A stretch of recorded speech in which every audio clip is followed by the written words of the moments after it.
The Cold War has never really ended. This is a very racist. To stop the federal government from investing in new weapon systems. Most of the mining comes from Still Canada. under the Indian Act. Again, snipers.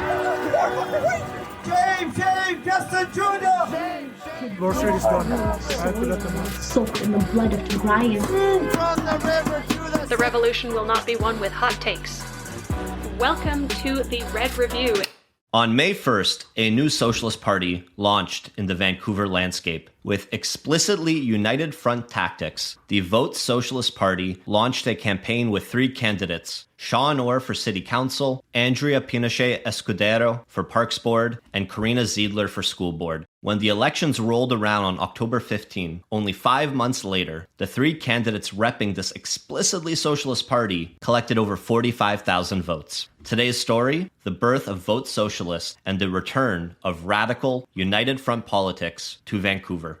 Hi, comrades. My name is Daniel Tereda. I use he, they pronouns. Emily, unfortunately, couldn't join us today. She sends her regards. All members of Socialist Action, the Vote Socialist Party, the Municipal Socialist Alliance, we all work and live on stolen Indigenous land from across Turtle Island, so we echo the call of land back and declare that there can be no reconciliation without restitution, and that includes seizing the assets of the major resource developers and returning them to the commons.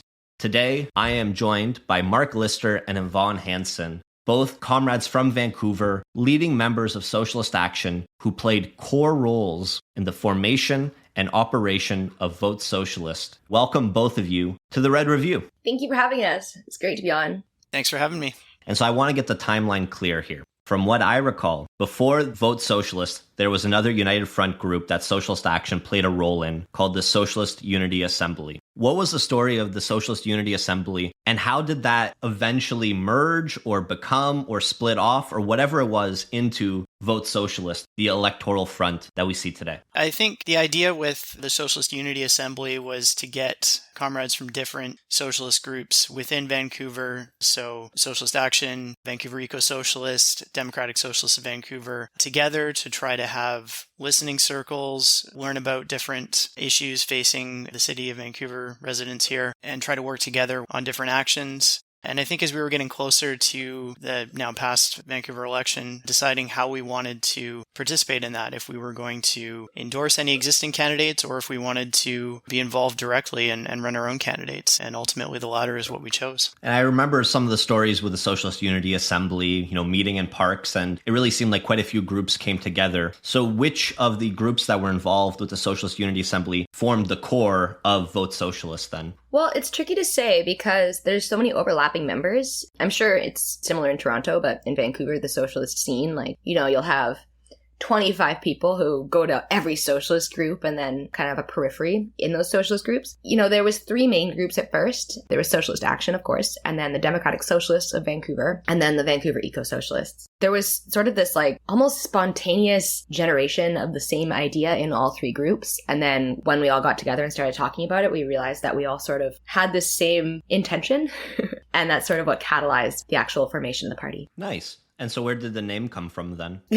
That's a funny one. So we weren't sure if we'd be able to put vote on the ballot, like the word vote, right? But we figured that it would be like a cool kind of almost subliminal thing. Like somebody's like, I want to vote for socialist, but who do I vote for? And it's there on the ballot. I wonder if there's a party named Vote Socialist. Yeah. I was like, oh, well, if I wanted to vote socialist, I guess I'll vote for this party, right? And I had a friend who didn't know that I was involved in this at all. And when I asked him who he voted for, he was like, I don't know. I voted for the socialists. And then I was like, okay. So it worked. Amazing. I love that. And so in terms of listenership, Vancouver is the second biggest city that listens to this podcast. But the municipal political scene in Vancouver is entirely foreign to me in Toronto, because in Toronto, the parties don't exist. You go to vote and it's just a list of names, even though people organize in a bunch of different ways. In a nutshell, if you can explain how the Vancouver political system works and really what the significance then is of being named Vote Socialist and how that actually is so visible in the context of elections there. Vancouver is what's called an at-large system. We don't have wards for specific parts of the city, so candidates who run either as independents or more commonly under parties runs citywide, everywhere from downtown, the West End, to Kitsilano, to Killarney, downtown East Side. It covers the entire city. And we're a bit unique in that the city is largely represented by parties. So some of the existing parties have pretty long histories running electorally. I think the right-wing Nonpartisan Association has been around since the 1930s. The main left-wing party, COPE, has been around since the late 60s. And recently we've seen sort of splinters off of COPE to parties such as One City, which is sort of center-left, social democratic, if you will, and Vote Socialist, of course, which is even more to the left of that. There's also a difference in that we have a park board, which many cities do not have. A lot of cities will roll that into the functions of city council itself, but here we actually vote on 3 different bodies, so city council, school board, and parks board. People tend to associate parties with their political leanings, so there does tend to be a bit of a brand association or the types of ideas that people are wanting to vote for, and that helps them decide. How'd it feel for the two of you to go into the polling station and be able to put a check next to a party called Vote Socialist? Oh my God, so good. I wish I could have taken a picture, but it's illegal. It was a very cool feeling. Absolutely. Okay. And so y'all got started, campaign launch on May 1st, International Workers' Day, which I think sets a tone for a political campaign like this. It's symbolic in a lot of ways. You're here to represent the working class, the underclasses, rather than the developer class, the capitalist class. So that energy, how did that kind of resonate throughout the campaign? How did you build that working class energy and the working class demands? I think one of the key things that we did was when we were developing our program, our policies, we wanted to work very closely with groups and organizations on the ground to elevate the demands that they have, rather than, trying to assume that we have the answers to what are the pressing issues for these groups. Some examples, we worked with a prominent disabled activist, Gabrielle Peters. We worked with VANDU, which is a Vancouver area network of drug users. As you know, there are many issues with the toxic drug crisis in Vancouver and elsewhere, as well as the Vancouver Tenants Union. Of course, housing is incredibly expensive in Vancouver, as it is in many places, so housing affordability is a major issue. And I think working with those groups, elevating their demands, really, reinforce the fact that we're a grassroots party and we're elevating the demands of grassroots groups. What was coming out of the work with the Vancouver Tenants Union? What were the demands around housing in the city that were included in the Vote Socialist program? We worked with a number of different groups, as I mentioned, the VTU, and the focus is explicitly on public housing. A lot of center or center-right parties will focus on affordable housing or below-market housing, but we as socialists know that that's not sufficient to meet people's needs. I read recently that the average rent for a one-bedroom apartment in the city of Vancouver is $2,400. It may have even gone up since then, so technically you could have something less than that and it would be considered, quote, affordable, which is not for most working people in the city. And we know that commodified housing tends to increase in price over time, because it's driven by profit. So we really focused on avoiding evictions, right of return if tenants are evicted, vacancy controls so that rents are not raised in between occupancy. So if someone has been in a unit for a number of years, they move to go somewhere else, the unit is not drastically raised in terms of the rent. So really trying to push these measures that would make housing actually affordable because it is a human right. Brilliant. One of the things that really jumped out at me, one of the ways I think Vote Socialist kind of got on the map was when Sean Orr disrupted the Vancouver Police Department meeting regarding their participation in the election. So what's the context there? How did Vancouver Police become such a focal issue with the election this year? And what was the socialist perspective then? Because the police union endorsed Ken Sim, and as far as I'm aware, it's never historically had such an endorsement before, like no other mayor has received such an endorsement. Ken Sim's platform was all about public safety, quote unquote, upholding the peace and restoring order to Vancouver, blah, blah, blah. He wants to put police officers in schools. He wants to hire 100 new police officers to roam the streets, all in the name of protecting safety. So when he got that endorsement, it was like a real, just kind of a slap in the face to everybody who's ever been victimized by the police or feels unsafe around the police and is going to see their taxpayer dollars essentially going towards funding something that does victimize such large segments of the population. So I was really proud to see Sean do that. He obviously wasn't invited to that. It was a debate or a panel meeting. He hadn't been given an invitation, and so he took it upon himself to crash it, which I absolutely love to see that kind of, I don't want to say stunt, but yeah, that sort of stunt politics that really shows up, even if you're not invited. What did his banner say that he unveiled? I think it was Police Out of Politics, wasn't it, Yvonne? Yeah. And he had a really good quote about it, too, that, people with guns shouldn't be telling you who to vote for. Absolutely. I think even normies can agree with that. So Ken Sim, that was the leader of the ABC party, right? That's right. Yeah, and they swept. Yeah, they basically swept almost all the positions available. So what's the primer on the ABC party? What did they stand for? Law and order, I suppose. Pro-law enforcement, pro-police. We did have a fairly pro-police council outgoing. There was a few quote-unquote left-wingers on it, and even one socialist, but no, the incoming council is 100% or 95% right-wingers who are really upholding police violence. Yeah, I heard something pretty ridiculous recently, and they're floating an idea of library fees funding police. Is that true? Is that true? Yes, I did read about that. It is true. It was floated. I don't know if it's actually going to go anywhere. But of course, as socialists, we're disgusted by the concept that a vital public service like libraries that actually plays a very significant role in the lives of unhoused people as well as, workers and other oppressed people would be so starved for funding that they would have to resort to those sort of tactics, especially given that the VPD consumes 21% of the city's budget. It is the largest single line item as it is in many cities. When there's money for police, there doesn't seem to be money for other public services. So that's problematic. That's wild. And the library essentially is one of the only places you're allowed to exist without spending money, and generally just a place you're allowed to go and have access to community resources. Seeing that be turned into a funding source for the police seems very perverse. Yeah, that almost sounds like it would be made up because it sounds like such a perverted idea of what libraries are supposed to accomplish in society. But moreover, I think it really epitomizes the type of business mindset of looking for revenue opportunities that seems to be creeping in with a lot of right-wing politicians, whereas we reject that. These are public services that should be run for the public good. They're not designed to raise revenue.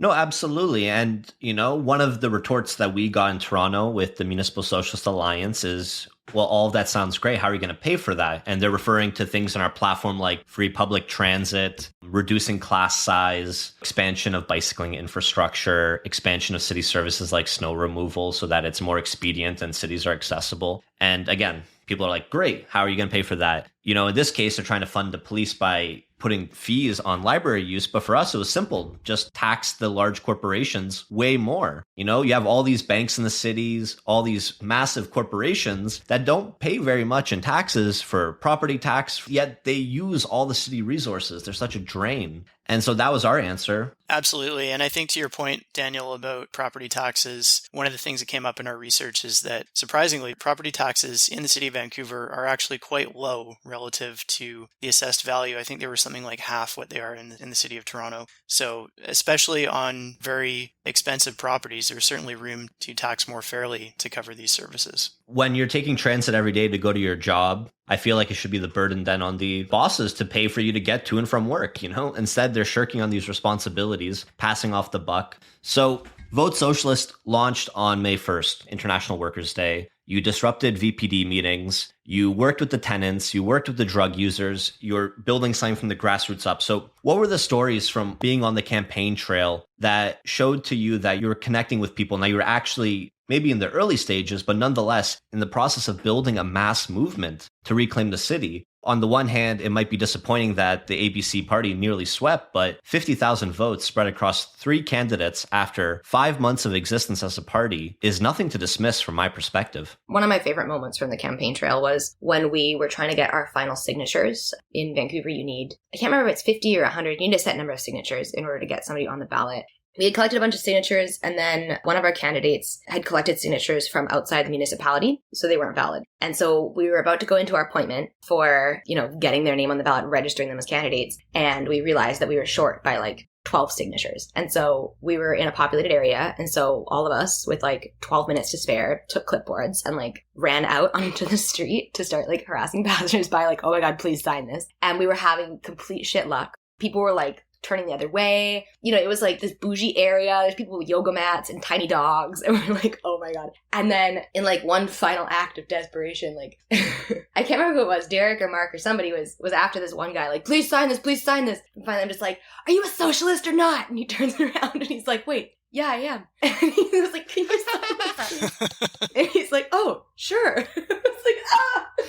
And then, of course, we tried on the next person to walk by, and it's like a soccer mom. So she, like, wouldn't give us the time of day. But it was just such a great moment of, like, just brute forcing your way onto the ballot. And that was such a cool thing because I noticed, too, that, you know, we did a bunch of campaigning and tabling at some of the car-free day events in Vancouver. So sections of major streets were blocked off. You know, different tents were set up, other political parties as well, different groups could campaign for their causes. And a number of people we talked to said, "Oh, are you guys really socialists?" We're like, "Yes, we are." And they were like, "Heck yeah." So that was really cool to see. Even in Toronto, it was the vibe I was getting. Not that the majority of people necessarily identified as a socialist, but definitely a not insignificant chunk of people already felt entirely comfortable with the label, with the principles, even with all of the baggage that comes with the term after, you know, years and years of attack. It does feel like the tide is starting to shift. What was the voter turnout for the Vancouver election? It was unfortunately pretty poor. As I recall, somewhere around 38%, so actually lower than what we'd had in previous elections, and not entirely sure what the reason was for that. We were trying to get out the vote to the demographics and groups that we expected to be our supporters, so people living in co-op housing, students, working people, but there's no denying that overall turnout and participation was not where we'd want it to be. I mean, the 38% is higher than the 29% we had in Toronto. Oh my goodness. Or the 21% in Mississauga. The 21% in Mississauga had a caveat that was very structural, at least on the surface. Our elections in Ontario took place on Diwali. Mississauga is quite racialized. I wouldn't be surprised if that contributed to the difference between Toronto and Mississauga, the 8-point gap. But it seems across the board in Canada, voting turnout has been plummeting. We saw with the last federal election, lowest voter turnout ever. It seems people are somewhat disillusioned with the status quo. Is that your perspective? I agree with that. I think people are feeling disenfranchised. They're feeling that they're not represented, whether that's the local level or provincial or federal. And that even if they do vote, you know, what sort of say do they have on the day-to-day decisions and policies that come out of elected government? You know, one of the concerns we hear all the time is that, well, you can participate in city council meetings, but a lot of times they're during the day when people are working. So it tends to be only retired folks who have the time to show up and make their voices heard. And that's just not representative of broad diversity of views. This particular election season for me was a bit of a slap in the face because we had the BC leadership election as well for leadership of the NDP. And as you may know, that election, in my view, was basically bought. There was a former oil lobbyist who was one of the people who was recommending that this sort of inquisition into Angélise Pageau's supporters go ahead. And as I understand it, she played quite a large part in Angélise's disqualification. So, I mean, as far as I'm concerned, that election was bought by big oil. And then at the same time, these are like weeks apart, Ken Sim, he was funded by local billionaire Chip Wilson. His campaign was extremely well funded, which is the reason why he won. It was a brand new party, fresh on the scene, with $34 million in funding. So yeah, it's going to happen. Nothing suspicious about that. Yeah, nothing sus there. Just, you know, looking at that, being like, okay, so it actually doesn't matter, like, how much effort people put in. Like, you know, Angélique ran an incredible campaign and had incredible support from incredible people and put in all this effort and did everything right and didn't buy it, so she didn't win. It's like, I can see why people would feel extremely disenfranchised at this point when it's so obvious that politics are just pay to win. Chip Wilson's group, the Pacific Prosperity Network, they funded a far-right, I would argue fascist propaganda film called Vancouver is Dying. And this was created by someone named Aaron Gunn, who was a BC Liberal candidate who was actually ejected from the leadership race because he was deemed to be too extreme for a conservative party here in the province. But that just fed into the fear and poor bashing and that sort of rhetoric that Vancouver is a dangerous, unclean place that's being taken over by unhoused folks. And I think unfortunately that propaganda did have an effect on people. That seems explicitly like it's trying to create a group that can be scapegoated for the ails of a city that's really being pillaged by a capitalist class. You have this money being leached from the working and oppressed peoples upwards, and yet the most vulnerable people, the most victimized people then are in turn blamed. It seems like a very effective strategy to try and divide up classes and leads to a lot of people voting against their own interests because they vote for the ABC party, even though their policy of increasing police funding and cutting other services hurts the majority of people. So how do you try and counter that? What kind of message are you spreading to try and create unity amongst the lower classes against our common enemy, which is the exploiter class, the capitalist class. One of the key planks of our platform was defund the VPD, defund the Vancouver Police Department. We as socialists know, and there's plenty of research and evidence to back this up, that the police don't solve the issues of crime. They tend to react to them. We know that a lot of crime is underpinned by material conditions, specifically poverty. So people who don't have housing, don't have food, are unemployed, can't get work, or are disabled and can't work. Really, to solve these problems, we need to invest in social services. We need employment. We don't need police because they don't address those problems. Instead, they consume resources that could be used to address those issues. Yeah, absolutely. And then just, not getting discouraged and having those small conversations with family members and loved ones. I know this is kind of like a cliche, but that's the kind of organizing that we can do as individuals between elections, is continue to ask informed questions when people have these really strange beliefs. Ask them to sort of interrogate their own beliefs, and always in like a non-confrontational way is like an important strategy. And the holidays are coming up. If politics happen to come up around the turkey at Christmas, just approach it from a place of wanting to understand their position. And that's, I think, honestly, how we will kind of overcome this kind of rhetoric, is through having a better understanding of what kinds of triggers make people so afraid of unhoused populations. Why are they so afraid of being victims of crime, right? When statistically it's extremely unlikely to happen to them, especially violent crime, right? It seems like propaganda films might have something to do with that. Yeah, that's quite a big thing to do. Thank you. I wonder if there's a connection. And I wanted to ask, there were so many really obvious ways that maybe don't seem so obvious when you're not involved with a campaign like this. But as soon as you start trying to run a legitimate political campaign and to rip some power from those with power, just how stacked the deck is against any grassroots group trying to compete. And we might think we're better than the United States, where presidential campaigns spend billions of dollars, but it is pay to win. And so what was the most overt example of this? Well, I think actually Kennedy Stewart's campaign versus Ken Sim's campaign is like the most stark kind of area where that wealth gap or funding gap stood out, because Ken Sim's campaign just kind of made up this thing. They called it the road tax. Nobody had any idea what that was. I have no idea what that is. At no point did they ever explain what it was. But then they bought like dozens of billboards around town that were up for months and months and months that said, "Stop Kennedy Stewart's road tax." And they were on the edges of roads. And no other campaign can afford to buy 24 billboards. Every time you drive your way to work, you see Ken Sim's face a couple times and you see the word road tax and you get scared. Yeah, that's a lot of money. On the topic of road, in terms of some of the ridiculous stuff I'm hearing out of Vancouver, are they starting to roll back some of the bike lanes now? Unfortunately, yeah. So one of the things that our park board candidate, Andrea Pinochet Escudero, ran on was accessibility and inclusivity in the parks, including not only maintaining the Stanley Park bike lane, but also improving bike and expanding bike infrastructure throughout the city. And unfortunately, despite all of the ABC park board candidates being on record as running to protect the Stanley Park bike lane, one of the first things they've done since coming into office is trying to remove that and to revert Stanley Park Drive to 2 lanes of automobile traffic. It's just one of those things where going backwards, sliding backwards on this just feels so frustrating. Some of the rhetoric I heard around it was they were trying to justify it from an accessibility point of view, saying that if you're disabled, you need to drive on the roads. And so therefore removing bike lanes would give you more space to drive on the roads. And it seems one of those ways in which identity politics can be really weaponized, because more cars on the road, I don't think makes our society more accessible.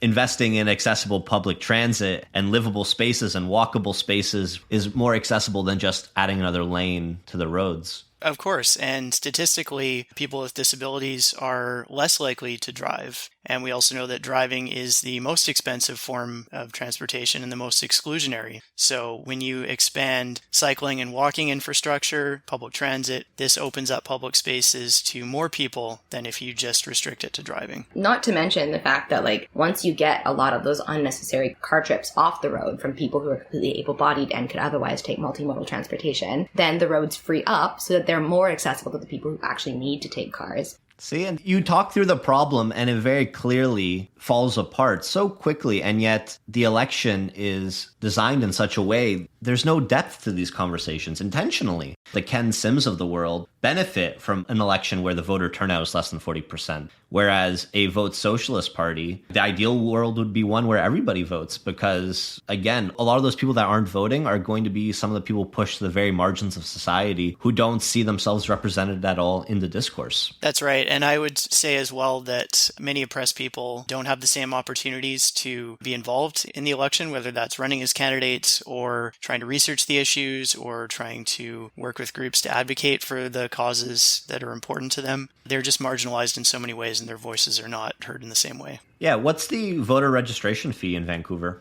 To register as a candidate is $100. So that's the same in Toronto. And even that seems unnecessary. I don't know what the city's really gaining through that $100 that it couldn't fund some other way. And it just creates a barrier, literally, for some people, $100 on a campaign that you feel is a long shot anyways, when that $100 represents a couple of weeks of groceries. For somebody who's making minimum wage after taxes and everything, that's like almost a full day's work that they're spending on that. If they're able to do a full day's work while they're running a campaign, right? And keep in mind also that this is in a city where the average rent for one bedroom is $2,400 a month. So that extra $100 is very hard to find for some people. Makes a big difference. So the election came and it went. And for me, following from outside of Toronto, it was just a glorious result. Even though the road ahead is long, what a start, what a foundation to grow off of. Where has the momentum been since the election has finished, given that it's only been a few months? But what does the path forward look like? How is Vote Socialist going to keep building on this, keep connecting with other groups, and continuing to make an impact even before the next election comes around? Because, I mean, correct me if I'm wrong, but I don't think the focus is explicitly elections. It is socialist revolution. Yeah, I definitely see it as a dual power strategy, not only participating in electoral politics and trying to get our candidates elected, but also building support, building movement for socialism, for revolutionary socialism, and getting those ideas and showing people that there is a different way that we can address the real problems that they're experiencing under capitalism, and there is a different way to do things. Yeah, I just want to say, the DSOV, the Democratic Socialists of Vancouver, has been working on sort of integrating a lot of the people who hung out on the Vote Socialist campaign with kind of the DSOV apparatus at large. And I know Socialist Action has been doing something similar just to make sure that we don't all splinter off and kind of fall apart into our, less associated groups inter-election. And I mean, I know that a bunch of excellent Vote Socialist activists have joined up with Socialist Action, and we've been having chats in the DSOV about how we can kind of incorporate the Socialist Action electoral work in with our regular kind of community-based and mutual aid work. So there is a pretty big future for Vote Socialist. I'm pretty stoked about that. And definitely there's this pretty mutual agreement that we want it to be something that doesn't just spike up during elections and then die off. And I think that's part of it. There's a cynicism, I think, when you only show up when there's a vote to be won. Yeah, exactly. I was going to say as well, I took some inspiration from the MSA in Toronto. As I understand, you're going to be running a shadow council and holding the elected parties to account, which I think is a brilliant idea. I've suggested that we do that with Vote Socialist here. The Shadow Council first got floated on the Red Review in our interview with Mark Freeland. He mentioned this offhand at the end of the interview saying, when I lose this election or, 99% chance I'm going to lose this election, I'm going to start a Shadow Council on Twitter and just follow whoever gets elected and just basically comment on whatever they're doing and to provide a voice for the working class. And I just remember being struck by that, thinking, oh, that actually just sounds like a great idea that would exponentially become more powerful if you had multiple people working on this and you can actually not just follow a single city councilor, but actually look at the entire composition of the city council. You can integrate then a critique of the status quo at city council with the work you're doing, building your own base between elections. I mean, we'll see how it goes, but I like the idea of a shadow council and a way of trying to build trust and to bring people back to the politics that actually has such a huge impact in our lives. Municipal politics, probably more so than provincial or federal politics, has such a direct say in our lives, yet most people couldn't be bothered, and it's not their fault. The system is made in a way that it's meant to be boring, it's meant to be disengaging, so that all these decisions that impact us could be made in the shadows.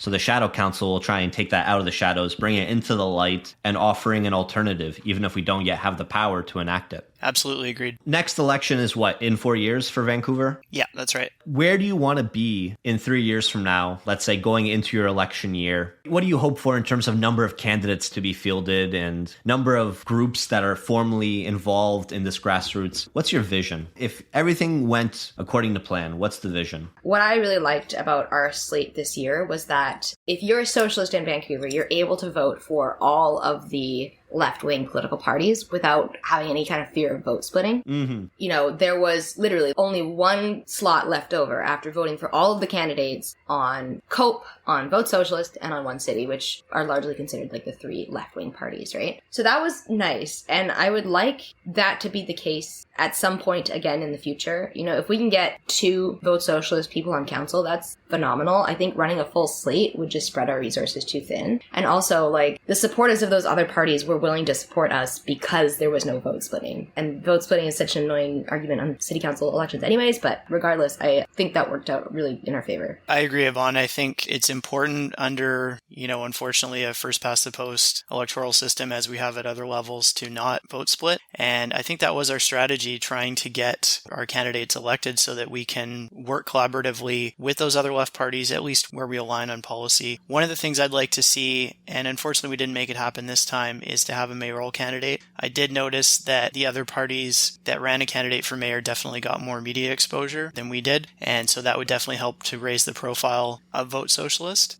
And who knows, it is a registered party provincially with Elections BC, so there's always the possibility that in other cities, Burnaby, Surrey, Victoria, who knows, we may be able to start up Vote Socialist campaigns in those other cities with comrades there. That's goosebumps right there. Hear, hear. I love that. A Vote Socialist candidate in every municipality. Absolutely fantastic. At some point, because we got to keep growing, we got to keep working together, developing those connections with other groups, build the united front as big as possible so that revolutionary possibilities don't seem so far-fetched. We need to be able to galvanize the support of people by showing that there is a viable path forward for us to be able to seize power from our common oppressors. And so the idea of one day, MSA and Vote Socialist kind of like spreading across the country and eventually meeting in the middle somewhere in like Saskatchewan or something. And then we just confederate and join forces. And all of a sudden you have whatever name gets decided at that point, running a candidate at every level, wherever possible, on an explicitly socialist platform